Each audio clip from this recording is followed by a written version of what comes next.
Hello, my name is Lhatoo and Bajaj. I'm a second-year neurology resident. We're here for the Neurology Nuggets, and I'm here with Professor Lhatoo, who is part of our epilepsy faculty at UT. So, Dr. Lhatoo, I mean, we know epilepsy has been a problem and a disease that we've been managing in neurology for many, many years.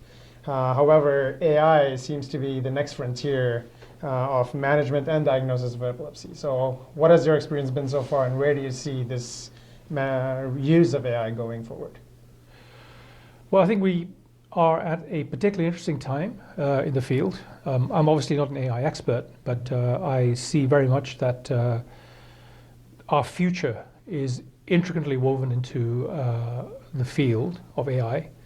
And so what's been happening is that in the last decade or so, we've seen an influx of devices. We've seen hardware and platforms come into the picture. So you can talk about things like responsive neural simulation, NeuroPace, that sort of technology. ChatGPT has been around for the last 2 years or so, and when it started off, it was a curiosity, it was a bit of a joke.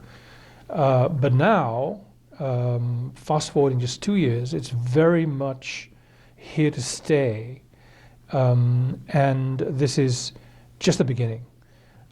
So there's a marriage of hardware and now platforms and software, and these are coming center stage into our practice. So a very simple example is the use of a bridge. So this is natural language processing. We use it in the clinic. What's just around the corner is things like seizure prediction, for example. So seizure prediction in a time scale of a few minutes to hours, that's been a challenge.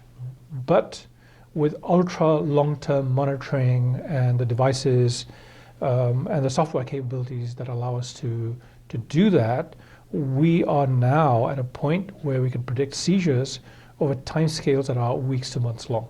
So, 70% of people with epilepsy have cycles built into their seizures. And we now have the capability to monitor patients, phenotype them, figure out what their seizure cycles are like, and identify periods of vulnerability. And this is all possible because of things like machine learning, deep learning, and artificial intelligence. So these are beginning to enter practice. By the time you guys are at my stage, these will be de rigueur. These will be very much a part of our practice, and there will be much more in that vein. Okay, that's very interesting. But what do you feel, understanding these long-term, for example, seizure prediction tools? What do they assist you with? So I mean to say, how will they lead to better cure, better treatments for these patients, and what do you feel like the precise use will be later on to manage treatment as well? Well, we'd like to cure our patients, but that's not going to be possible for everybody. And of course, intractability of epilepsy is a problem in a significant proportion of our patients. So in patients like that, quality of life is very important. And so a lot of what we do has to focus on that particular aspect. And one of the things that absolutely bedevil the lives of our patients is the unpredictability of seizures, right? So with these devices and with these technologies, we can make seizures more predictable. We can identify periods of vulnerability. And of course, that is not just so we can intervene with treatments, but also removing the risk of morbidity and mortality, right? So those are the things that we can do with the advent of what we now have.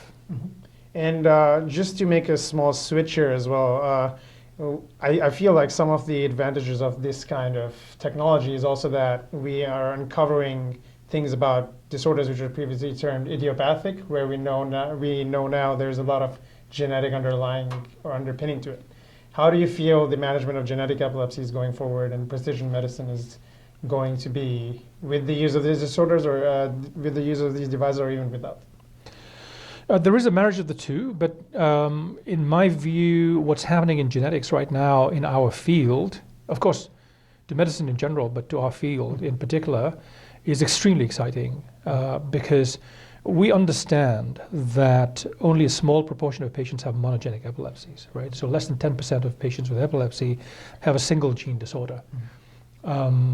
There are many types of complex inheritances in the majority of epilepsies that we see in clinic. So there's polygenic risk to consider. And increasingly, we are understanding how to predict polygenic risk. And of course, the same things that we see with monogenic epilepsies, tailoring medications, gene therapies to individual genes, I think one day will become possible for polygenic disorders too. And so, the advent increasingly of things like vector-based therapies, gene therapies, anti-oligosense nucleotides, these are going to radically change outlook for our patients. And this is already possible in some neurological disorders. Recently, we saw the results of some of these therapies in Dravet syndrome, for example. And the results can be described as dramatic. So I think early genetic diagnosis, very early screening, pre-symptomatic screening, identification of these patients, and then institution of therapy is going to change the lives of patients and families. All right. Thank you so much, Dr. Lhatoo. That was an exciting introduction into the future of epilepsy. And Great pleasure. Thank you so much for your time.